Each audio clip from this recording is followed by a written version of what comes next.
Hello, everyone, and welcome to the Zaire Institute's April webinar. We are grateful that you're with us today and are very excited for today's discussion. My name is Erin Bremer. I'm a graduate assistant for the Zaire Institute, and I'm going to start us off by going over our agenda.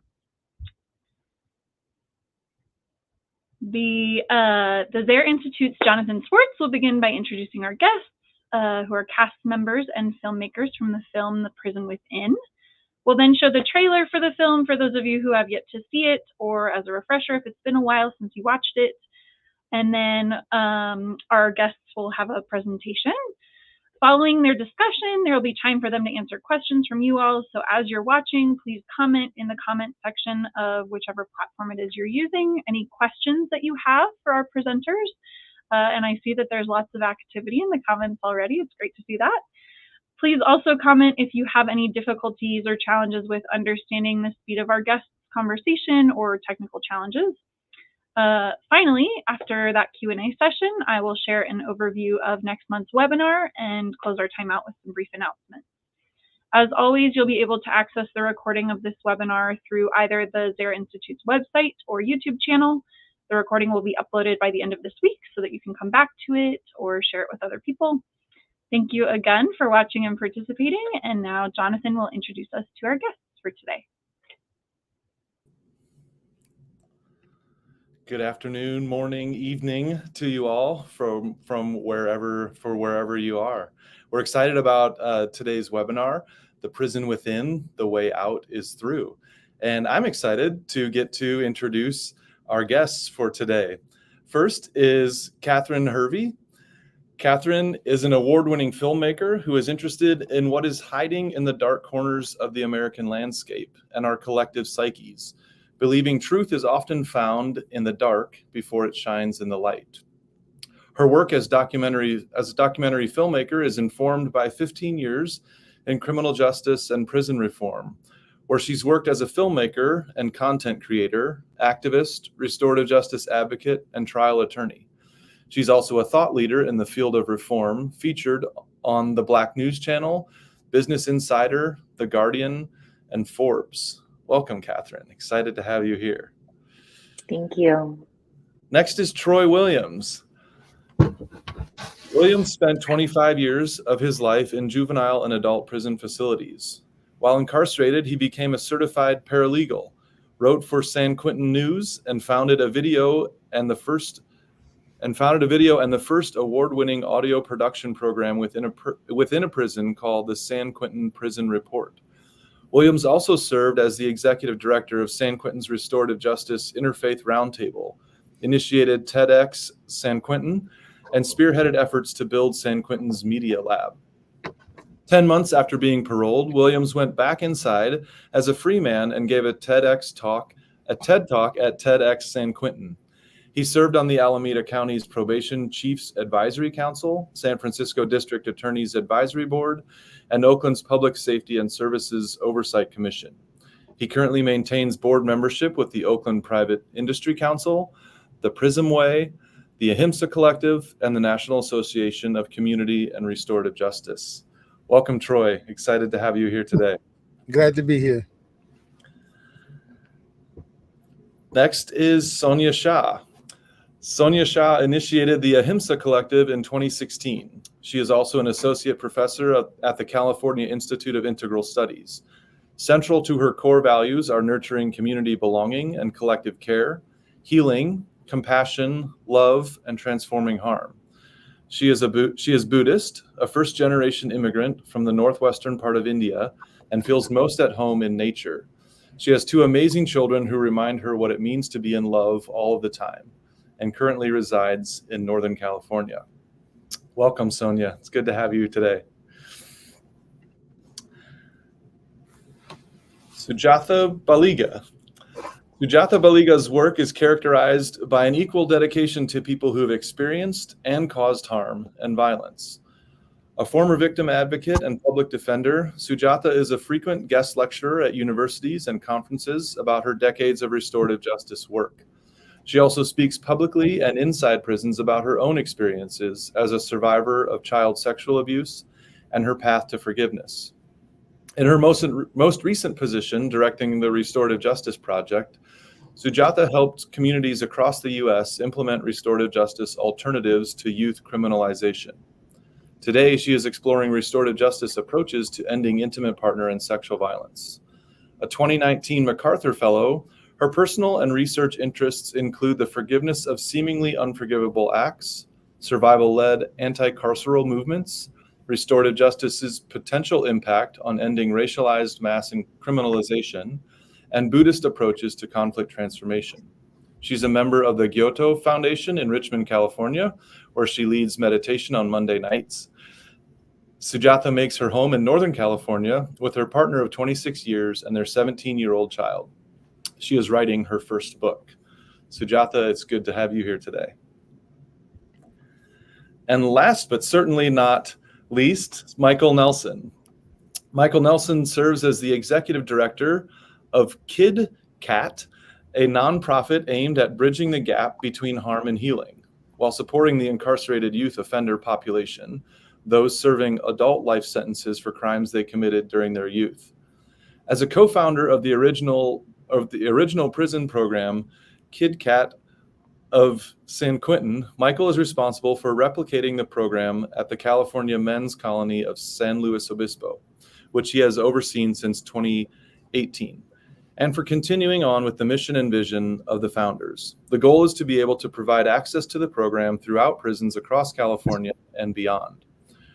During his 20 years of incarceration, in addition to becoming a certified crisis counselor, completing his AA degree through Mount Tamalpais College, formerly Prison University Project, and becoming a service dog trainer, Michael also learned the skill of being a circle keeper through the Victim Offender Education Group, and created Acting with Compassion and Truth, now known as All Right Justice, a program originally aimed at creating a supportive space for incarcerated gay, bi, and transgender incarcerated persons and their allies. As a person with lived experience of being directly impacted by the prison system, Michael believes in advocating for the integrity of prison programs created and designed by and for the incarcerated. Welcome, Michael. It's exciting to have you here as well with us today. Oh, and it wasn't last but not least, but finally, last but not least, Erin Kenway. Erin Kenway received her Juris Doctorate from Seattle University School of Law and was admitted to the Order of the Barristers, a national honor society for graduates who demonstrate exceptional skill in trial advocacy, oral advocacy, and brief writing. After graduating, her primary focus in private practice was civil litigation and family law. She also founded a legal clinic for pro se self-represented litigants inside a confidential women's shelter to provide limited legal services, guidance on navigating the complexity of family court, and oral advocacy coaching. She is proud that every pro se litigant she advised prevailed in their court hearing, despite facing experienced family law attorneys who represented their abusers. Erin has continued to be active and involved in the Seattle University School of Law community, serving as a strategic advisor and fundraising campaign leader for the DVPO Clinic and on the planning committee for the annual Domestic Violence Symposium. Welcome, Erin. A reminder to all of you who are watching this, no matter what platform you are watching from, make comments, questions using the comments section of the platform that you are watching from. How this is going to, how this will work is in a little bit here, in a couple minutes, I will remove all of us from the stage and we're going to show the Prison Within official trailer. It's about a minute and a half long. After the trailer is shown, I will add our 6 wonderful guests back onto the stage, into the stream, and they are going to act as hosts and guests, all of them, and engage in asking each other questions and conversation. As they go along, please feel free to put comments and questions in the chat. We may address some as they come up, but we'll definitely get a chance to address some of the questions in the question and answer time towards the end. So I'm going to remove us from the stage and show the trailer.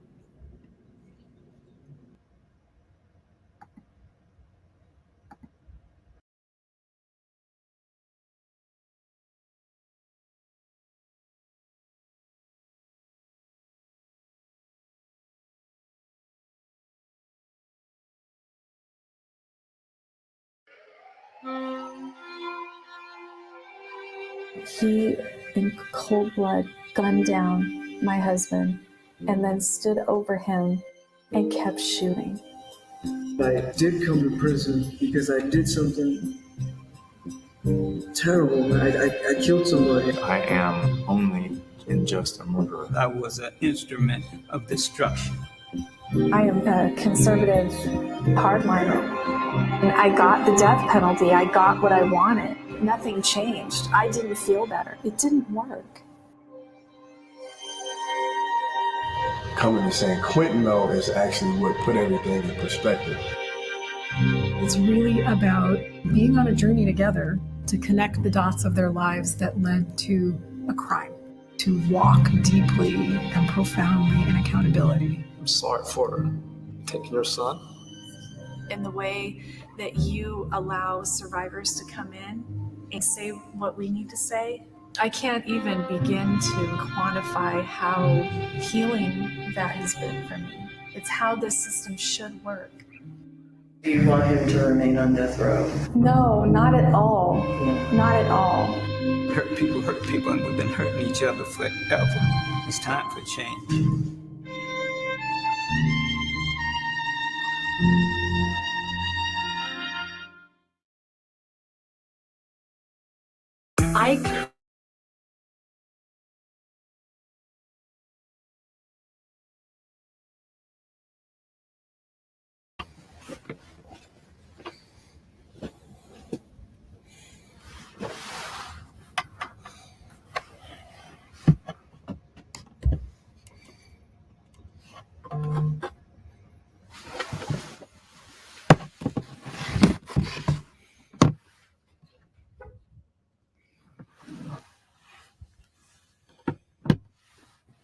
I think we're just waiting for our host, correct? To come back on.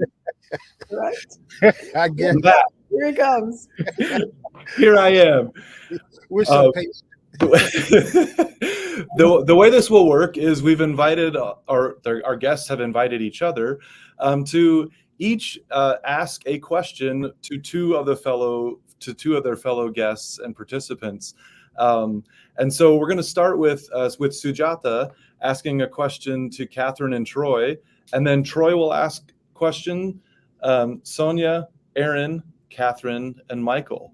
I'm going to remove myself from the stage so that it is more visually appealing with 2 rows of participants rather than 3. But that's how it will go. Sujatha, welcome to start us off. Thank you so much. And thanks so much for this opportunity to reconnect with everyone. Some of the folks who were in the film, it's just wonderful to revisit. So one of my favorite parts of the film is, Troy, when you are talking about hearing from a surrogate victim, telling her story, and really getting like the impact that a crime that she had experienced had on her. And at that moment, it also really helped you wake up to your own defense mechanisms, which weren't the same as hers, but at the same time, right? You speak about that pretty regularly, but there's this way in which it's captured in the film that really brings it home for me. And so, it's such a beautiful description of the simultaneous empathy and self-awareness that comes from hearing other people's stories. And so both Catherine and Troy, you're both deeply involved in this kind of what I'd call restorative storytelling in various forms of media, right? That opens our hearts to ourselves and to others.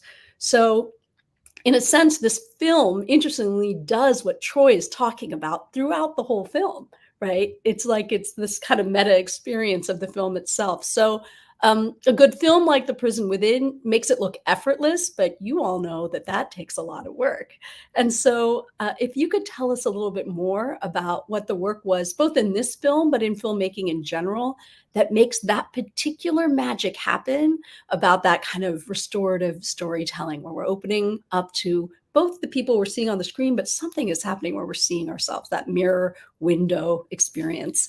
If you could talk about that, and I let you guys choose who wants to go first on that one. I'll yield to Catherine. Oh gosh, okay. I mean, I love that you're saying that, Sujatha, because that was such a big intention for myself, was for people to see themselves reflected in the film, like to roll in thinking, I have nothing in common with Michael or with Troy or with Poon or with Sam or, you know, anyone in the film. And for them to say, okay, I get it, right? Like, okay, I get it. And like maybe even take it a step further and saying, oh, well, that could be me too, but for a certain set of circumstances. And that was really important for me to bring forward. And so I think, you know, but you're right. Like, it's not easy, right? Like, you have to keep trying and editing and getting that right, like, And I would say that for me, I mean, I think it requires a lot of honesty, really, you know, for me being like, okay, like if I were watching this, what would be the things that I don't want to look at within myself, right? As I'm watching this, and like, how can we kind of like what would need to happen for me to break through for that, right? And so then what would need to happen for other people to break through for that? And I think it was also just really coming at it with so much love and respect for everyone that was in the film. And that being, I think, the most important component of making a documentary, any documentary, is what am I saying here? You know, like, what am I trying to say here? And is what I'm trying to say really calling forth love and empathy and compassion in the world and in other people? And if I feel that it's not, then I'm, you know, then back up and do something else. And so, yeah, I think it's, you know, bringing myself forward with love and then calling forth love in the same time in the editing room. Check. Really that. Check. I really appreciate hearing that. And I think my process is very similar, but it's probably why we collaborate so well together. In one sense, it all begins with, like, I think the captain said, like, just being honest, like honest with yourself about what you're intending to put across, and how you're like, how your words or what you say or how your art is going to impact the world, and then being able to like listen to what people are giving you, right?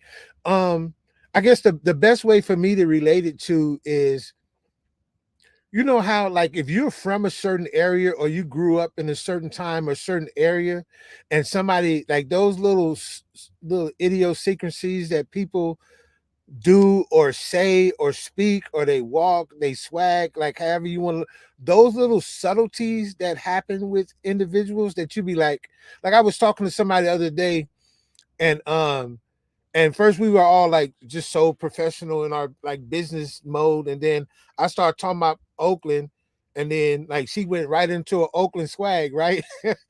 And then the moment that she did that, it's like, yep, this, I knew she grew up in Oakland, right? It's like those little subtleties like that people only get to see if you're like sort of, for lack of a better term, in the in crowd, like, so to speak.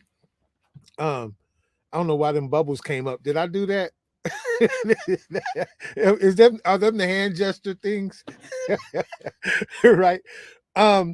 but it's those there are those subtleties that allow you to see, right? And so when I heard the woman speak to her trauma, I was really in an honest like search to like I really wanted to understand, because as I always talk about, being in relating to fear is something that I had dealt with for so long that I've forgot my process of dealing with it. It just became like natural that this happens, bam, you respond like this happens, and then you forget your process, and then you have to go back and remember your process. And being in the company of people who can understand the subtleties of their process actually helped me.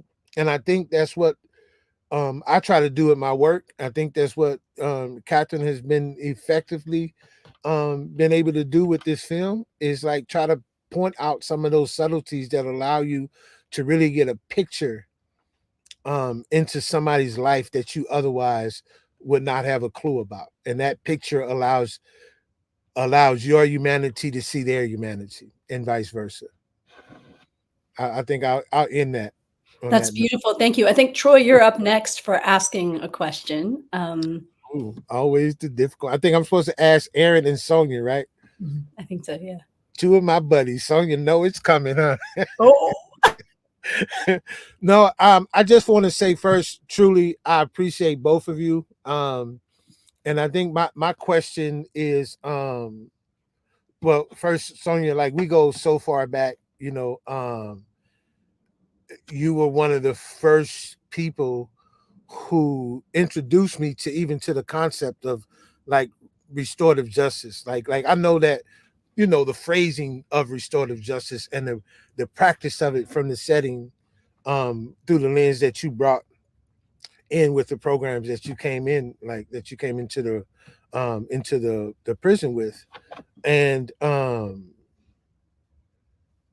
nowadays, like restorative justice is like a really big like thing now, right? And so I think my question for both you and Aaron is like, how do you see the concepts of restorative justice played out in the film, and overall, how do we bring more of this like to the world, to the mainstream, to so that we can become more unified in the work that's being done? I hope I asked that in a good way. That's beautiful. Aaron, do you want to go first? You want me to? No, why don't you go first? Okay. Since Troy was putting me on, actually I was getting a little emotional here. It's kind of interesting always to like sit on a thing with like three people you've known for like a combined 60 years, Sujatha, Troy, and Mike. So it's like it's a really beautiful thing to share screen with intimacy, and not just like, oh, we're just a bunch of heads. So I think the thing about the film is that, and in the process of like restorative or transformative justice or anything that's about healing harm, transforming harm, or accountability, is that it's showing the journey of the hard work inside of that, right? It's really like the hard processing work that people do to grapple with their own feelings of guilt or shame or, grief or anger or, sadness, loss, whatever it is, and what it takes for us to be in like a lifelong relationship to all of those things. And unfortunately, we exist in a society and culture that doesn't forefront those or value those things. We don't exist in a society that forefronts like a community of care over a culture of transaction, success. What do I get? What we teach our kids in school is how to get into college and how to keep working up the chain, as opposed to how do I care about my friends? What do I do if somebody's hurt? What is the value of empathy? So if we're in a culture where we're not in a culture where we're built on like a currency of care versus a currency of like success. That's the issue. So I think what would make us successful in the land of transforming harm, safety, accountability, real safety, real healing would be every one of us on this screen committing in a way that we do to like getting up in the morning and making our cup of tea and driving our car and going to work is a culture of care and culture of safety and a culture of self-reflection and understanding kind of, there's nothing about this, it's always a little bit hard for me to watch kind of the sort of people in prison bearing their souls and being vulnerable, because honestly, what they're doing is something that the rest of the world isn't often doing.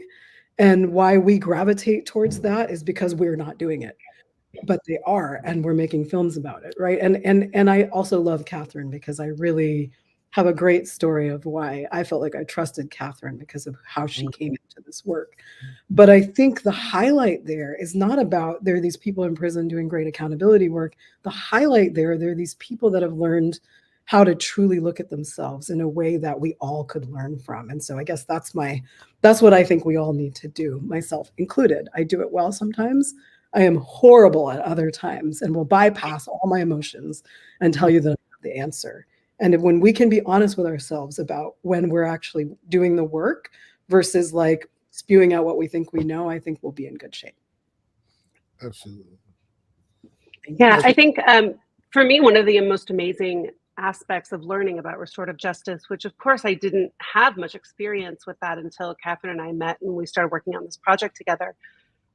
It's really about, to me, what I take away from understanding how to engage in the world. It's about attempting to really have like this active involvement in responding to harm. It's not a passive responsibility. And I feel like our justice system and even just the way we engage in the world is really about that passive responsibility.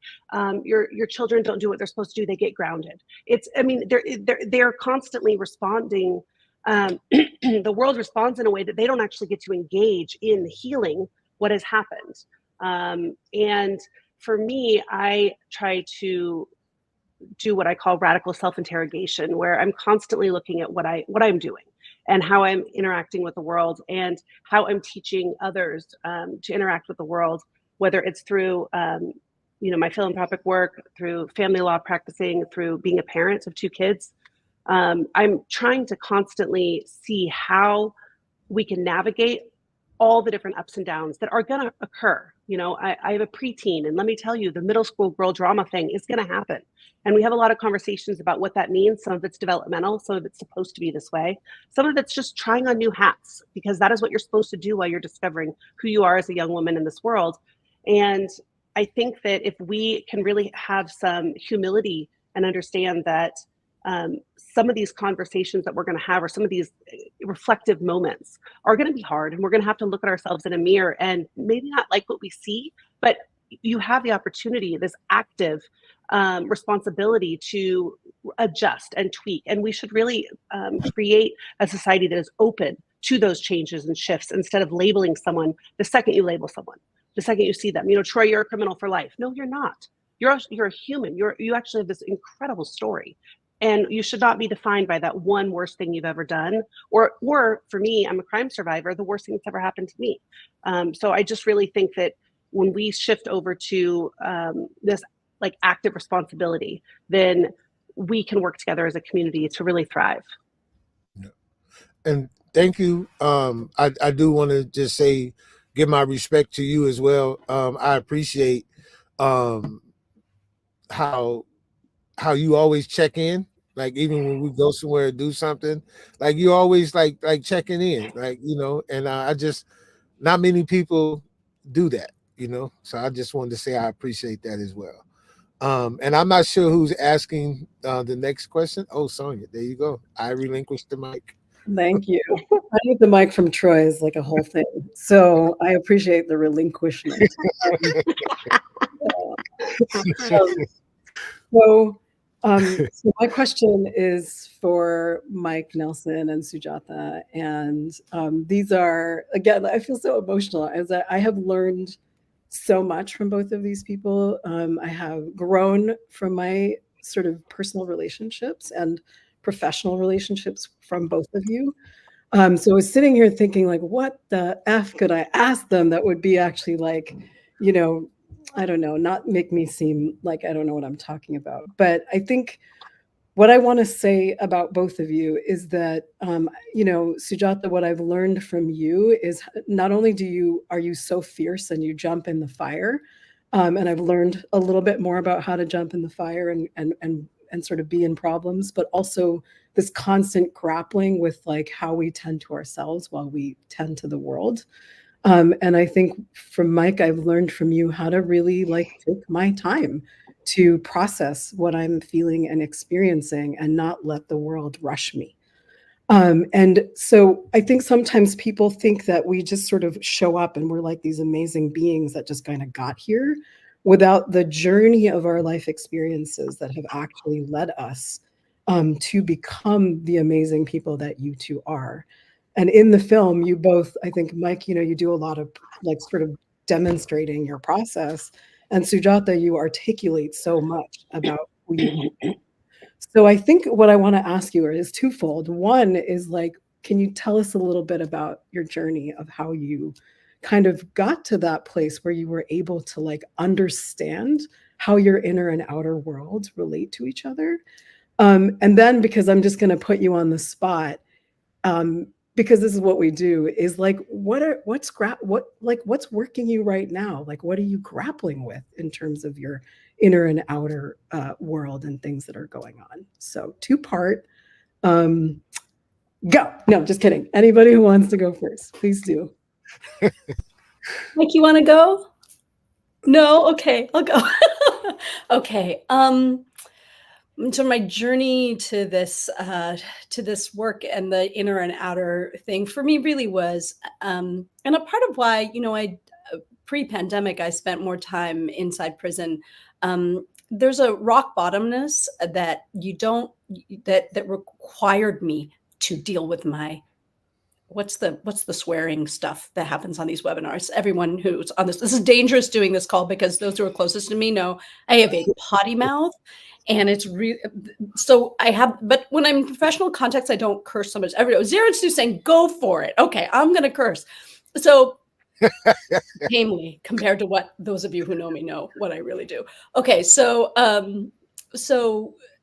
had to work on my shit. Like there was no option to not. I was at death's doorstep, causing it myself in my 20s. And there wasn't like, I had these aspirations for like upending every single kind of injustice, from like the death penalty to what was going into law school. I was literally falling apart at the seams. There was no option but to save my own life first, right? Like that's not an option to do otherwise. So, and so for me, that journey has been one for me. I'm Buddhist. And so for me, it's been meditation first and foremost. It's taking every year I would go away on a 10-day silent meditation retreat every year during law school when I was 7 months pregnant. Like I do it. I just came out of a 25-day solitary silent meditation time that I had been gearing up and getting ready for 2 years. And so, people are like, where'd Sujatha go? Like this relates in part, Sonya, what you're saying about Mike telling you slow down. Like the world is flying by. I miss so many things I'm supposed to be at all the time, because I have to do the inner work. We talk about micro, meso, macro work all the time. And there's this, there's a scholar, Netta Avenetti, who talks about the micro work, that if we don't do the micro, we can't do the micro, meso, macro. And so there's no option. And also, I can't teach what I am not doing myself. I can't. I lead meditation now. And so both between the restorative justice work and my meditation work, if I'm an impatient, freaked out, angry, whatever, right? If I'm not listening to other people when I'm trying to teach other people how to deep listen, like that's just not okay. So, I think that one of the beauties of putting myself in uncomfortable positions and pushing myself further requires me to do that. And what I'm grappling with now, Sonya, thank you for asking that question. It really is about integrating my own spiritual background, practice, and journey with the work of restorative justice. I'm writing a book now about forgiveness, which, I'm sort of coming out as a Buddhist. Like, there's not a lot of space, particularly for, ironically, Asians, as sort of leaders and thought leaders in Buddhism in America. And so for me, a lot of what I'm grappling with is what I think of as like the law's middle way. What are Buddhist offerings to restorative justice? And I grapple with that in relationship to commodification and sales. So it's like restorative. So the Buddha was like, everything is free. Like, you don't get paid. It's all by dana, right? And then this has been my career, which I've also tried really hard not to like charge anybody for trainings or whatever. And so what is this? And restorative justice, as it grows, is getting commercialized and co-opted, and Buddhism is, meditation, mindfulness. They've been doing that. So like, how do I live in the world, not as a monastic, not as a, I don't know what, and find a way to do this work moving forward that doesn't sell out the underlying bits of things, both on the restorative justice and the meditation side. So thank you for the question. Mike, I'd love to hear your answer to these things. Thank you. And I appreciate that we got permission to curse. Because I too am somebody that has colorful language. Sonya, thank you for the questions. Of course, you're going to the deep stuff. As one of my teachers, I expect nothing less. So I appreciate you and the space holding around these questions. I'm in a very tender space right now, I'm realizing. And even with your questions, it's like activating. The second question especially is activating some of that. And I have to say, every time I watch this film, that opening music and the sirens always gets me. And I joke and say that I'm known as the crier of the film because Catherine, she captured all these shots of me wiping the tissues. And so to form, as that trailer was playing, I was wiping away the tissues before the screen came back on. The journey, that's such a big question. I guess I want to start by saying that I'm somebody who's responsible for deep harm in the world. For 15 years, I lived as a hurt, and I didn't know how to access my own hurt. And at the age of 15, I murdered somebody. And at that point, it was no longer about this hurt 15-year-old. Now I'm navigating through the world as somebody who's now holding this very deep and complex truth that I'm also responsible for deep harm in the world. And how do I live with that? How do I navigate not only myself, but this big world? And for me, that was incarceration. And I remember very vividly that first night that I was in juvenile hall, and after all the interrogations and phone calls to my aunt and crying and down by the officers, and I remember being put in my cell and that big iron door shut and the door locked.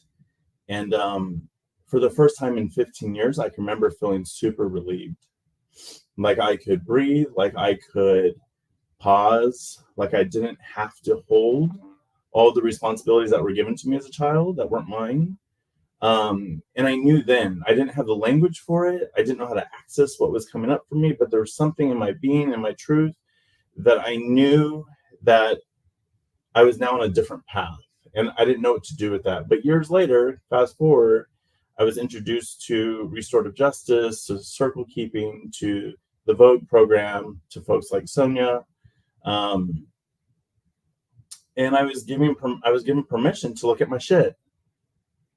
And my shit being all the stuff that I felt harm child, my shit being the impact that I have had in the world with the harm that I'm responsible for. And it was really difficult. It was hard. It was scary. And the most liberating, besides skydiving, the most liberating experience that I've ever had, to be confronted, to be mirrored, to be held in a very loving, compassionate, and accountable way. And so that continues. The journey continues. It hasn't stopped. You know, as you mentioned, Sonya, like I joke and say I'm very messy. I'm very, I'm just human. And so I will be reminded of the parts of myself that are still in need of accountability, in need of looking at. But that's where the journey began, was having a space in community where I could look at myself and then be held, which I feel like is lacking so much in the world. And that journey continues. And I hope that that's not lost upon me. I'm forgetting the word that you used, but like, what's activated with me today, what's being charged. And in this moment of tenderness, I'm realizing I'm in Texas right now for a conference around artificial intelligence and prosecution. I'm invited to sit on a panel with these amazing people with these amazing backgrounds and experiences and letters behind their names. And the first question that I asked when I was on an introduction Zoom meeting is, why am I here? I don't know why I was invited. And I'm realizing, sitting in this space today before I came on this call, is that I still struggle, and it's hard for me to say out loud, is that this narrative that my voice is less than, that my voice matters as much as everyone else's, including on this panel. I was nervous coming on here because of all these wonderful, amazing people. And I still continue to struggle with that narrative, that my voice does not matter as much. And I know that since my release from prison almost 6 years ago, that I have gotten in my own way with that narrative, that it prevents me from reaching, I don't know if it's my fullest potential, but the fullness of all that I can offer. And so that feels really alive for me today. And so I appreciate the question, because it allows me to check in with that. And really hold that for myself. So thank you. And I'm going to check with that. Yeah. I just want to say, before we transition to Aaron, just thank you for your vulnerability and always willing to share that. It's a gift, and you are a gift. And so just leaving with that, so much more later. Thank you so much, Sujatha. And I will pass it over to, I think, Aaron, you are the next questioner. I just want to echo that too. So we all love you, Michael. And it's actually part of my growth has actually come from working with you directly. And you know that. We've talked about it offline.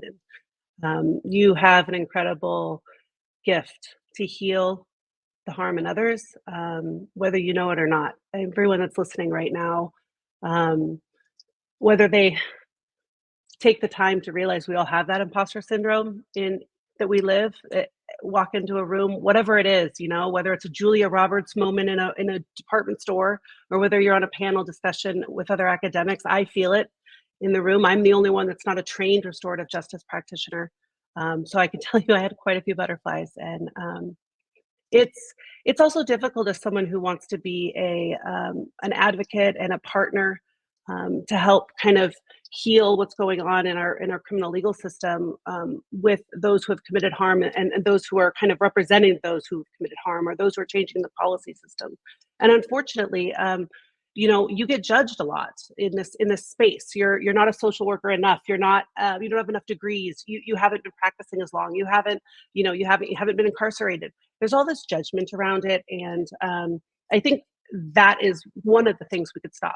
Is allowing people just honestly come to the space and see what everyone has to say from their own lived experiences, which kind of leads me into the question I have for you and Troy, which is, this film could not possibly have told the complexities of each of your lived experiences. In fact, it was very much an intention Catherine and I had talking repeatedly many times in the editing booth about how much do we share? Because this isn't a biography, and we wanted to honor your own voices and your stories, so that the details of kind of your own story weren't really brought out. One, it's distracting for the audience because we wouldn't have time to really honor the entire truth, right? The whole bubble.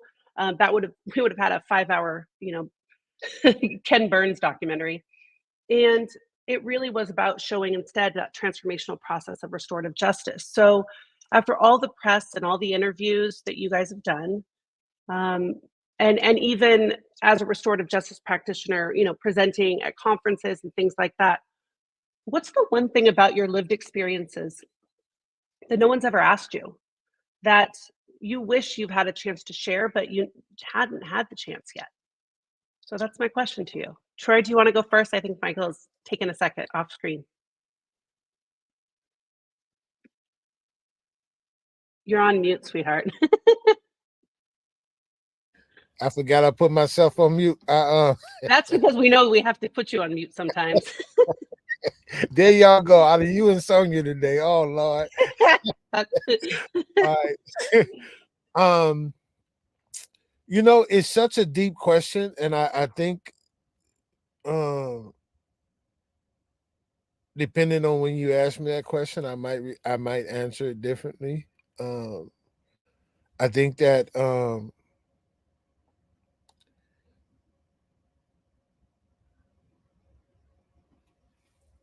I've been very willing to share like who I am and be open about who I am. I specifically came home with the intention of not hiding pieces of myself, you know, because I came home, you know, at a time when it still was not good to say you had been incarcerated because of such, you know, I think some things are easing, at least in parts of California, right? But you know, for the most part, it still has been very not real safe to say I'm a formerly incarcerated person. And I didn't want to hide that from myself, right? I think the hardest thing that probably I get the fewest questions around is around like really having meaningful partnership, like relationships, and how to navigate that aspect and how to navigate some of the dynamics with family. Like, you know, in many cases, our families are the greatest ones that we love, and oftentimes some of the greatest sources of our pain. So it's like that deep level of complexity that happens there. I have not seen much in the way of, and I guess it's such a difficult thing for everyone, but I have not seen much in the way of actually being able to navigate relationships when you come home, you know, in cases with your family or in cases of trying to, you know, I was gone for 20 years and I wasn't good at relationships before I left, right? So coming home trying to figure out the whole new dynamic around how the world is moving and how, you know, things are happening has been quite confusing. In many cases, I felt like Rip Van Winkle coming back into this modern day time, you know, with the as a hopeless romantic looking for something that like I don't even know if it exists, you know. So at least, you know, I don't know, maybe that was a little bit much. I do think it exists. You know, I've actually watched, it's kind of ironic that my whole life I always say this, I was looking for a love story and found it in my backyard, you know, like with my parents, watching my mother and my father, you know, navigate like their relationship of 57 years, which I don't, it's rare, you know, it's rare. So I don't know. I feel like I'm starting to ramble a little bit, but I think my thing, just the biggest question is around like relationships, navigating that. I think that's some of the hardest parts, and being able to, like, a lot of times I have felt like because so many people come to me for answers, like I'm supposed to have the answers now, and as though I'm not, like I can't be the one questioning or having questions, because if I have the questions, then how am I, you know, how am I like leading the way? Um you know, there's this dynamic in which we expect people, because they're in a leadership position, to know everything and to have all the answers.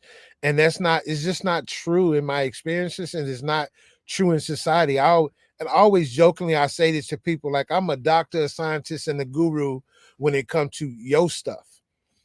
But let me go through something and I need somebody to hold my hand, right? I need somebody to walk with me too. And I think Like, I think we need more of that in our society, where one person isn't like given this ultimate, like, end all or be all sort of position. And the truth is, we're a community, we're a village, and there are times that we play different roles in this village, and there are times that I'm very aware and I'm very conscious and I'm very on point, and then there are times when I need to be like comforted. I need something different. Yeah, I'll leave it at that. Thank you. Michael, you stepped away for a second. Did you need me to repeat the question? Yeah, I was gonna be transparent and say I missed that. I think it was if there was a question that somebody could ask me that hasn't been asked, what would it be? It's essentially, yeah, what's the one thing kind of that no one has asked you that you wish you've had a chance to share? In all transparency, This might not be the moment. Yeah, I wasn't right because we changed the order of the questions. I was like, oh shit, I'm up again. Okay. And the breathing is not working. I think I have been asked this question, and I think I'm more prepared to accept it today. So in 2018, I remember very vividly, Sonya actually asked me this question, and I was newly out of prison. I was overwhelmed, overstimulated, depressed, and just dealing with a lot of big feelings that I thought I was equipped for coming out. And then life said, you still have some work to do. But I remember Sonya asking, what do you need? And I remember in that moment, at that time in my life, I said, my mom. And it seems very fitting right now because I've spent the last 3 days with my mom. I feel very blessed to spend this time with her before this other thing. And I also want to say I'm very tired because we've stayed up till like 3 or 4 in the morning every night. And so maybe that's what's going on too. I need some sleep.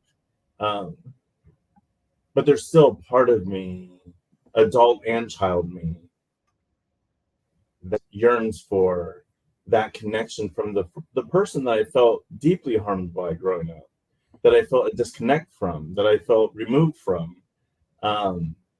And so that part is still very much alive for me. So the question of what do you need, any time in my life that can sound, it can be received, it can mean something totally different. And in the work that I do, and I believe that we all do, especially in the conversation of restorative justice, that's such an important question. What do you need? We can talk about the harm, we can talk about the trauma, we can talk about all the heavy shit, and we're talking to human beings that have needs. And so it's such an important and powerful reminder when Sonya talks about this reminder of pausing and slowing down, that question gives us permission to do so. And it comes from a place of wonderment. It comes from a place of deep desire of knowing someone and caring for somebody and just checking in because we matter. So that's such a big question. And that question has come up for me over the years since then. Something triggers it. And I remember Sonya's voice saying, what do you need? And I realized these last 2 days with my mother, we've spent all night of these nights talking about family, our elders, culture, different memories from childhood. And so now today in this moment, I realize that when I say I need my mother, I want to feel connected to my roots. I want to feel connected to my elders. I want to feel connected to all the histories that have led me to become who I am today. So it's so much bigger today, my answer.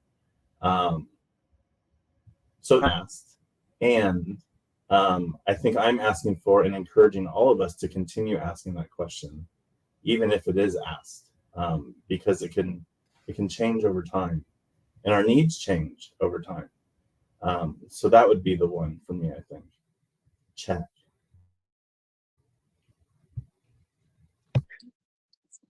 Really, I mean, that's the thing. We all need something. I think I'm kicking this over to Catherine.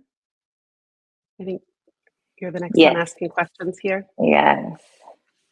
Wow. Thank you so much, everyone, for such beautiful, thoughtful questions and responses. So mine here, my notes. So in reading the description of the film for this webinar, I kept coming back to the line, anger and violence stem from untreated trauma. This is true. And when we wrote this, we were talking about it in a criminal justice context. But in a more general restorative context, anger, like conflict, is not a bad thing, right? Like it's perceived as a negative emotion. And if we experience it, then we're bad. We're doing something wrong. I shouldn't be angry, right? But there's a school of thought, and I should have looked up the author. And also, what I truly believe is that anger is a natural and valid emotion that occurs when we really care about something, right? Like, you've harmed me, or you've harmed someone I love, or you're doing something that really harms my value system and things that I believe very deeply in, and I'm fucking pissed, right? And so my question is, since anger is something that, that's an emotion that occurs when we care deeply about something, then it becomes like what we do with that anger is what really matters, right? So we're not shaming ourselves for being angry, but now what do we do with that? And so my question is, what is one of the tools in your toolbox? And I think Erin and Sonya, where you've learned to transform anger in more restorative ways. Erin, I'm going to check in with you again if you'd rather go first. You want me to go first? Either way. I'd love to hear you. Sure, I'm good with either one. Oh my goodness. Thank you, Catherine. I feel like this is a super juicy, wonderful question. So I think and I am 100% in your page. I think some of the ways in which, if I connect it back to kind of, let's say, the film or the way people who come into prison do work, has been very kind of with this, like a little bit of like a modeled particular Western psychology that's a little bit like old school, little classic around like, well, anger is a secondary emotion and not the primary emotion. And there's a little bit of like this behavioral drilling of like, what do you really feel, right? Like what's really under that? But maybe there's nothing under that, right? Maybe you're just angry. And I think I would say that, and I also think psychology and Western psychology has come a really long way. And I think what is much more robust is just to ask ourselves like a couple of questions. Like sometimes I'm just angry and I love my anger so much. And my anger is actually a gateway into telling me so much more about myself. Like I'm actually a little angry right now about certain things.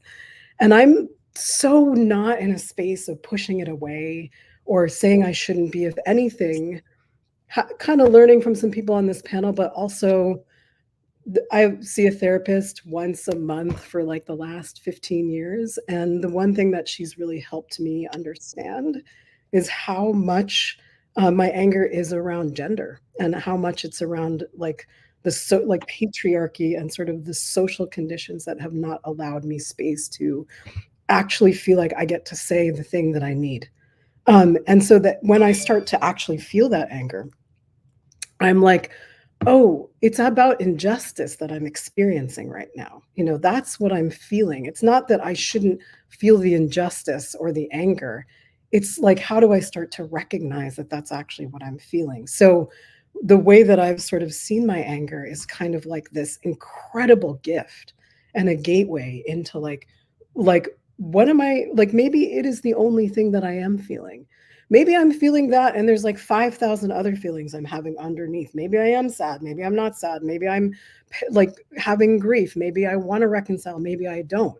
But instead of kind of, I think, getting away from this very like Western singular modality way of thinking, that it is something, and then you have to feel differently, which is again back to telling people how to act.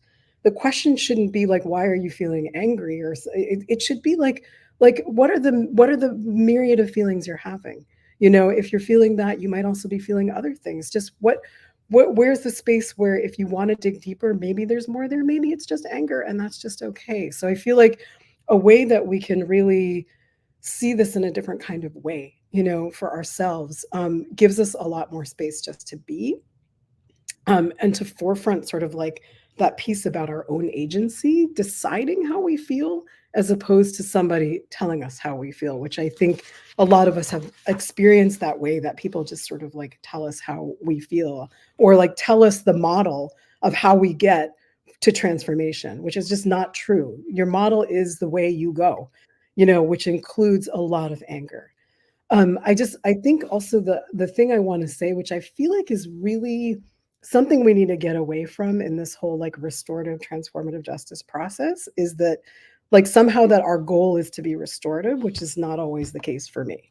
Like it's not, you know. I think like that once you become a practitioner, everybody thinks that like that everything I do is going to be somehow like, oh, like I'm going to be back to being like besties with everybody, or I'm going to work through everything, or we're going to be restorative. And honestly, that's not always my goal.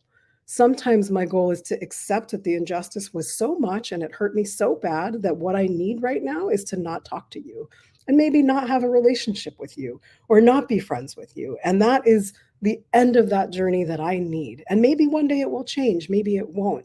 But I'm in an active relationship with myself, my feelings, and the other person who I can't control, and sort of like which direction we're going to go in. So I think this idea that somehow we have to transform our anger into something softer, we kind of need to do away with that.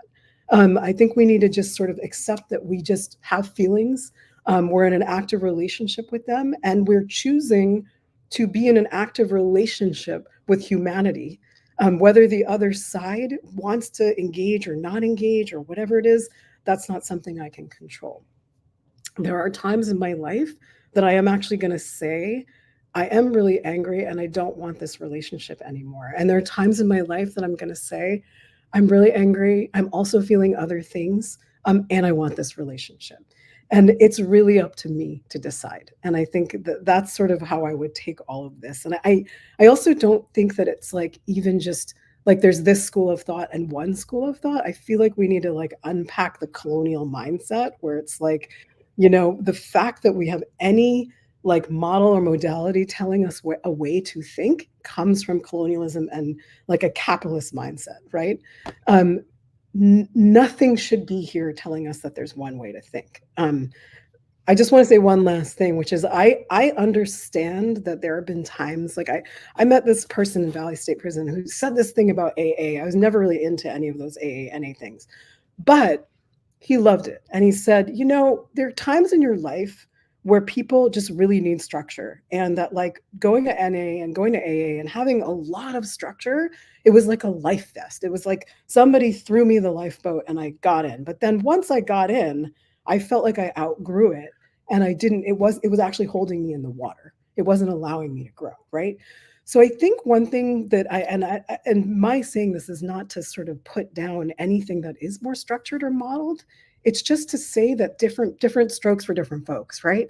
Somebody might need a lot of structure, and someone else is like, just give me like an idea and I'll roll with it. And the point of like sort of our work is to figure out like what we need and who needs what, and to honor both the places where structure is really helpful and structure kind of gets in the way. So thank you for that amazing question.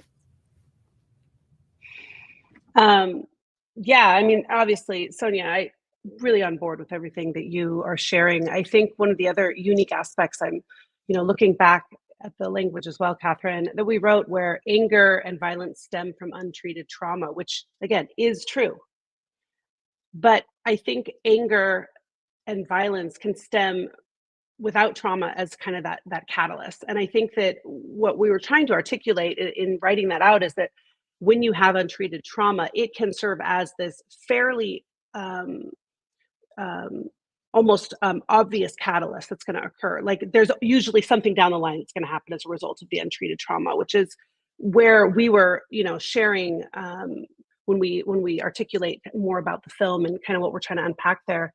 I think when it comes to a toolbox and really thinking about what you said about what I've learned to transform that anger in a more restorative way, usually for me, I see anger as an unmet need. And I know actually I was noticing in the comments, some folks were saying the same thing, that's really what it is.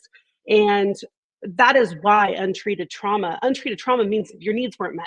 And that's the whole point of restorative justice. It's really like, what do you need to, and so that's what I mean by it's kind of a necessary catalyst that will occur later for harm or anger.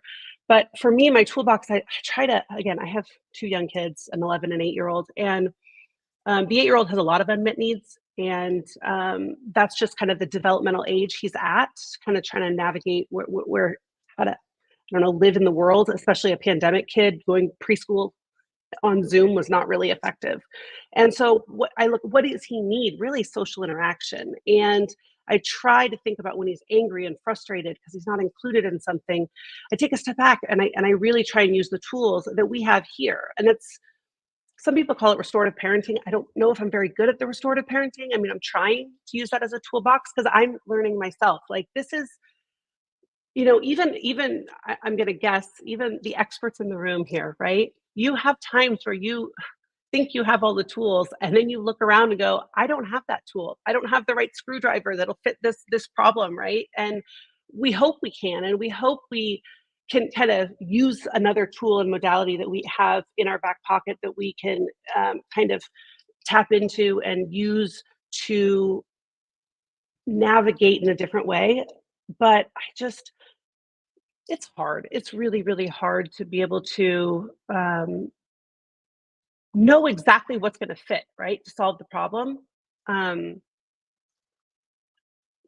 I feel like that's the whole point of restorative justice. It gives you this safe opportunity to try on these other things, and in a way that isn't intended to create harm, but really there's that honesty that we're talking about, where we're trying to make sure that everyone's needs are met. And sometimes that also means you in the room, your needs to be met are to learn how to resolve and help support someone in crisis or who's experiencing anger.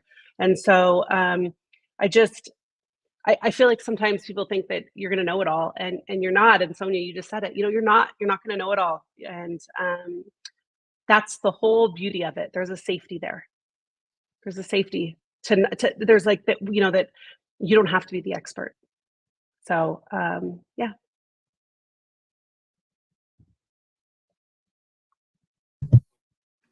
Thank you, guys. Thank you. All right, I guess that's me. I think that's where we're at. I appreciate being on this side of the conversation now. So I want to share really quick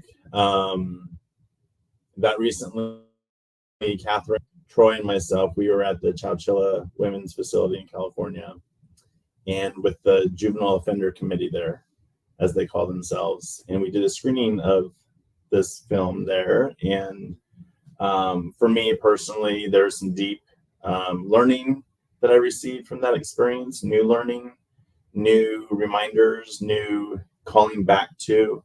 And so my question for Sujatha and Catherine, when we think about the prison within film, I'm going to look at my notes. When we think about the prison within film, for each of you, how can this either inspire or encourage you and us to look at our own pasts in either unexpected or different ways? And I'll hand that over to you to figure out who goes. Catherine, you want to go first? Yeah. Sure, I'll go. Either way, yeah. Whatever. Yeah.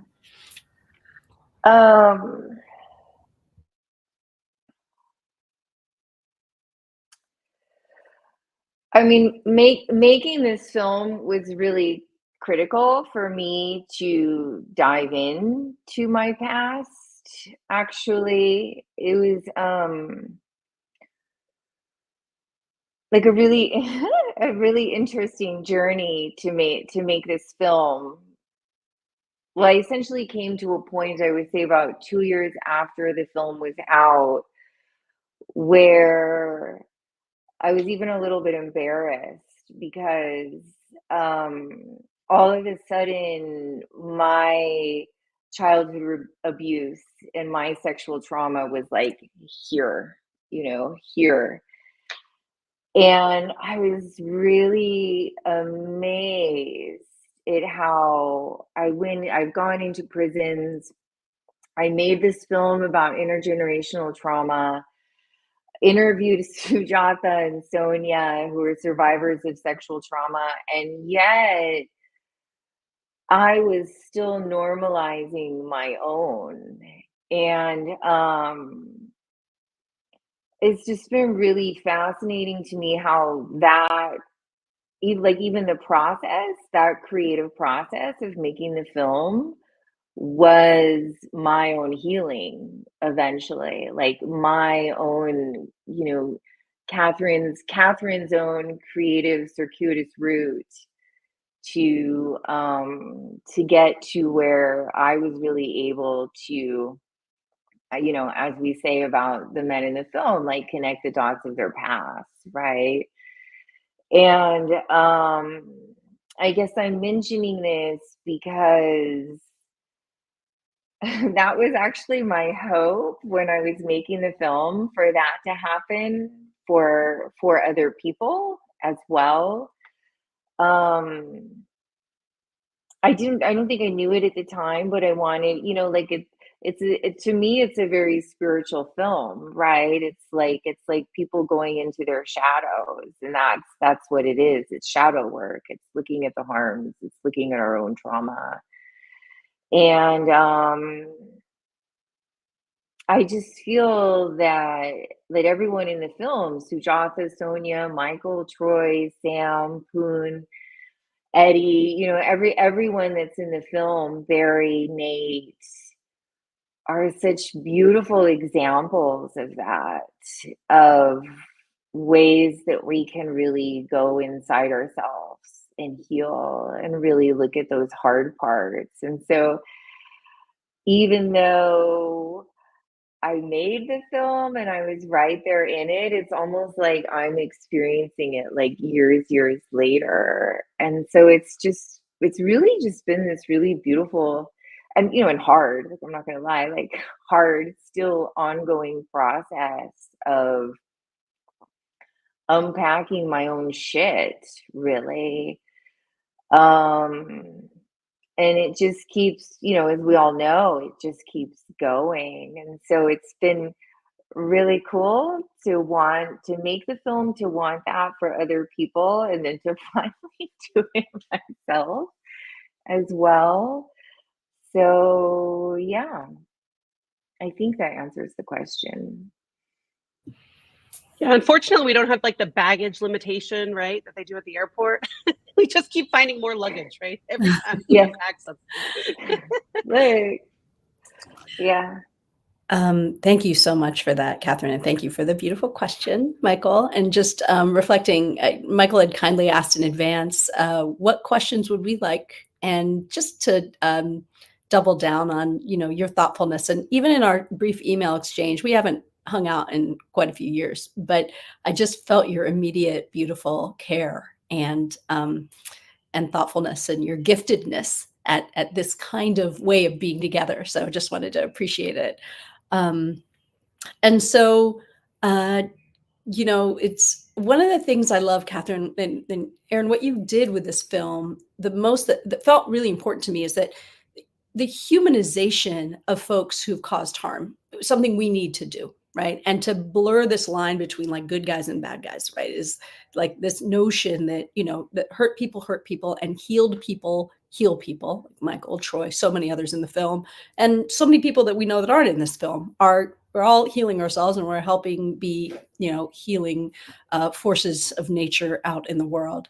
What I think is what was most unexpected for me was, Catherine, you're really welcomed me to disarm myself and blur the line for a person who's primarily perceived as someone who's experienced harm, and to be able to talk about the times in which I've caused harm and used violence and all of my past drug use and all these things, right, that that definitely take me out of the good Indian girl category, but just, or whatever, all the things, all the ways I protect myself in order to get by as a brown woman in the world and be taken seriously and whatever. And so the film, and I do it in limited places. Like I will stand up at the National Domestic Violence Conference and tell people, you see me as you're a victim advocate person, but in reality, I have used violence in a relationship. Am I kicked off the stage? Do you kick me out now? Like, do I still get to be here? Well, if you can say that for me, then why don't we say that for all the folks who are locked up, right? Like, my trauma begat trauma within self-harm and outward harm too. And we're all doing that out here, like in limited and larger ways. I don't want to dismiss like the severity and the degree. And at a more fundamental level, the invitation that I think restorative justice calls us to in this really tapping into this gorgeous interdependent web is the possibility of unconditional love. And I can't know if I'm unconditionally loved by any all if I don't show you the dark underbelly of my being, right? And so this thing that we do to all of us where we have to be perfect in order to receive love is so ridiculous. And also that there are these good guys and bad guys when we know that there's harm and it's replicating itself in various ways. And if I want to know that you see me and love me, then I have to. So I have to tell you some of the stuff that's uncomfortable. And so every time I see the film, I cringe because I'm like saying the things, and then I forgot for a while, like I was using it in different places and different teaching contexts and whatever. But then Sonya and I decided to show it to a bunch of teenagers in our lives. And I think we both forgot some of the stuff. Our kids were involved in this. And so we, and so my son is like sitting there with his friends, like with his mother talking about the drugs, and my son is, I'm an out survivor. I mean, Sonya and I both are, about our histories with our kids, right? About the harms that we've experienced. And surely we both also, I think there's something about seeing it on the screen. It's like there forever for the world to see that I did these things. And it made me like double down on are you all going to love me unconditionally? Because I want to love you unconditionally. And this is what it requires. Let's do it, And so, gosh, now I'm all emotional too. Like, and so, I think it's just a really that for me. And so then, and I've used the film in teaching spaces in other ways, like workshops that people sign up for. But this last January, I taught a month-long intensive at like a top fancy college thing. And I assigned it to those students, right? And there's these college students who are now here in all my business. And their professor is this person who did these things, right? And I'm glad for it. I'm glad it's keeping me true. And so that is, I think, so on a personal level, I think that encourages it. And I think, again, like what I love about the film is this sort of meta way in which the thing that you are doing by having us all talk about all the things is inviting the audience to do the same thing. And that is the feedback I've gotten from the use of that film. Like the student papers and whatever are like, whoa, like that made me actually have to pause and ask myself some questions. And I really just think that that's the best thing that a film like this can do. So maybe that's kind of the answer to the question, but thank you, Michael. Thank you to you both. I feel like I want to like hit the balloon button after everyone's answers for everyone. Like, wait, there's a balloon button? Oh, Troy hit the balloon button. Yes, and Troy had to step out. He's at another conference right now. So I am in no way attempting to replace Troy, because that would be impossible. But jumping back on here, do you have if we got a few minutes, it looks like there are a couple questions. Thank you so much for this rich conversation. It's so fun to watch people have conversation that clearly care for and love each other. That is actually like part of healing, I think. One of the questions is, how are the projects going insofar as getting the institution to develop in-house programs? And so, like, what do you need? And I'm assuming it's referring to institution of like maybe prison as an institution, or specifically in California, maybe even specifically in San Quentin. Well, I know that Troy loves to throw the statistic out, so I'm going to do it on his behalf, which is, there is this idea with media out there, with our news articles that'll come out, that people are really getting behind the restorative justice movement. They'll put I think it was like $380 million, or 300,000 or 300 million, whatever, dollars behind restorative justice programs, and it was like 10 times more amount was earmarked to build more prisons. So I think there really isn't buy-in right now. The institutions are dependent on the financial stability that the carceral system provides, especially in rural communities. That's intended. You're purposely segregating people away from community and away from access to opportunities, and you're dependent on nonprofits and outside organizations to bring these programs inside, and it can change depending on who's in power in that institution at the time. So I don't really think there's a lot of buy-in, as much as they want to get the news blasts. But we can change that. We can absolutely change that. Yeah, I want to add to that, is like, as someone who, has gone into many carceral settings and worked in the criminal justice system, and it's just, in and out of this world. I mean, like, for me, in creating the film, it was not necessarily so that people in the systems start changing the systems, because I don't feel because I'm very blasé about that, but it's for us to change ourselves, so that then we're putting pressure on those carceral systems, right? We're not separate from them at all. Like, we're punitive to each other out here, so of course we have these very punitive carceral systems. And so the film is really more for the general public and for audiences who don't really know how our carceral systems work, to start thinking about that and how can we change that more, because I know it's not going to happen until that pressure is there, like until we really start thinking about, oh, what does public safety mean to me here on my street, in my home, in my school, in my community, right? It's all connected to how we're treating people on the inside as well. Can I jump in here too? I appreciate this, and I feel like, Mike, you should say something. So much, because I think the question was about stuff in prison, and I think one of the we shouldn't want, expect, or we shouldn't at all want the institution itself to be doing things for people in prison that clearly have the skills and expertise to do it for themselves.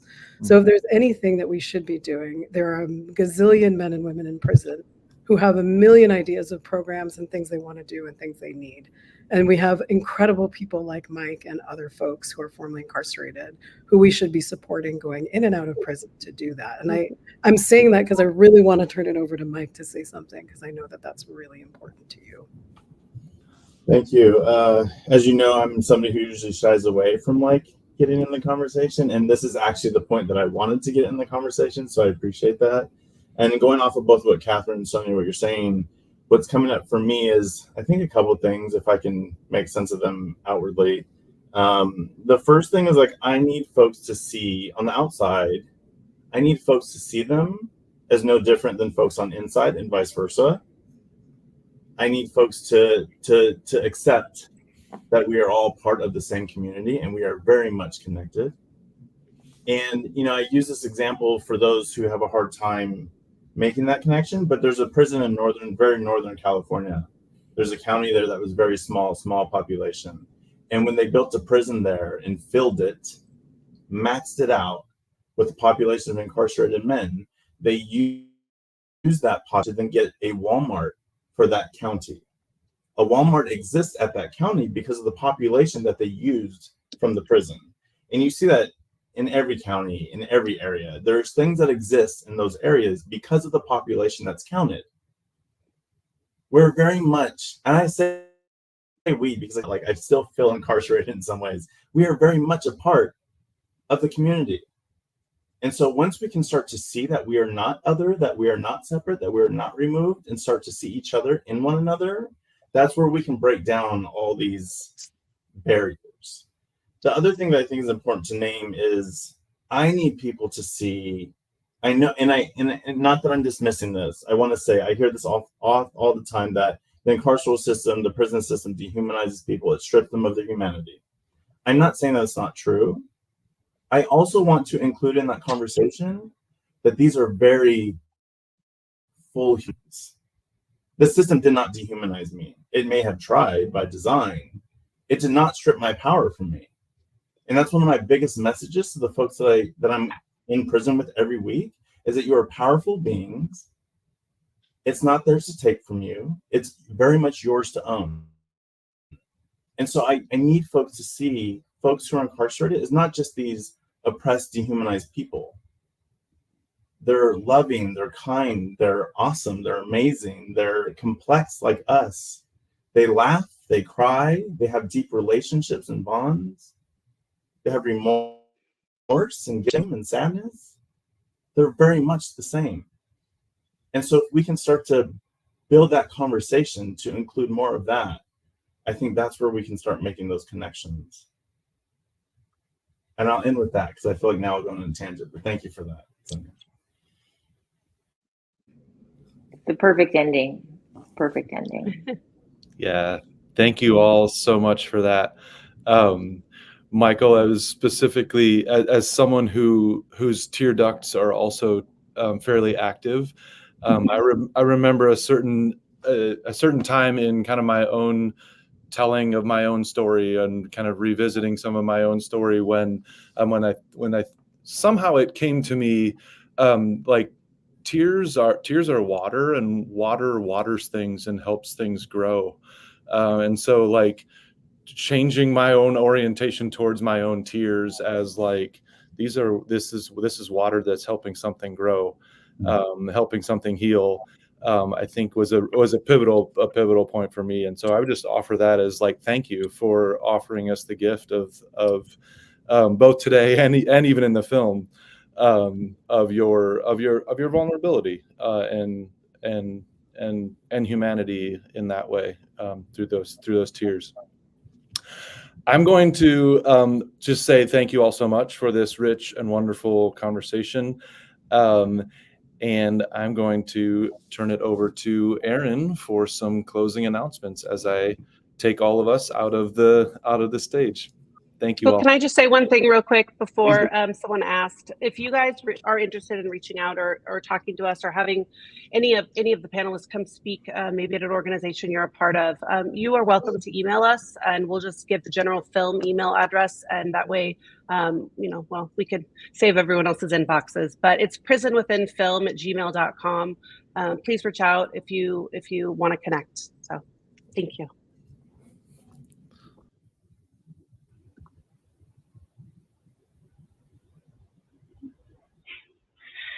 Well, I know I'm reiterating, but so much deep gratitude to all of our guests today for sharing your time and presence and your work and your rawness and your relationships with one another with us. That was, as people have said, such a gift.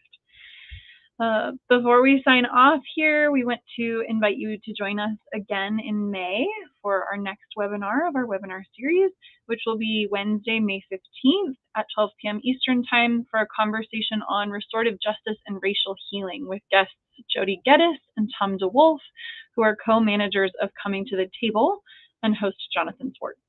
They will be sharing about the importance of utilizing RJ practices in racial justice and healing work, and you won't want to miss their conversation.